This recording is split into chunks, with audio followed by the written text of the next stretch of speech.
अस्सलाम वालेकुम दोस्तों, यहाँ पर ताज़ा तरीन ब्रेकिंग न्यूज़ से आपको आगाह कर दें। महकमा मौसमियात ने पूरे पाकिस्तान के लिए ख़तरे की घंटी बजा दी।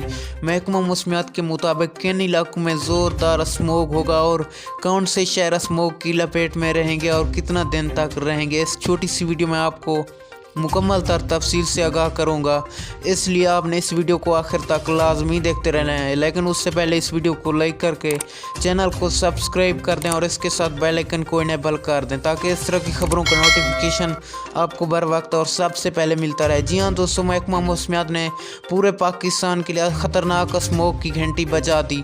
महकमा मौसमियात का कहना है कि ख़ास तौर पर लाहौर, कराची और इस्लामाबाद स्मोग की लपेट में रहेंगे। ये आइंदा 8 दिन तक स्मोग पाकिस्तान के बेशतर इलाकों में रहेगा और जब तक कोई खातिर ख्वाह बारिश पाकिस्तान में दाखिल नहीं होगी और पाकिस्तान में ये बारिशों का सिलसिला दाखिल नहीं होगा तो ये स्मोग उस वक्त तक ख़त्म नहीं हो सकेगा।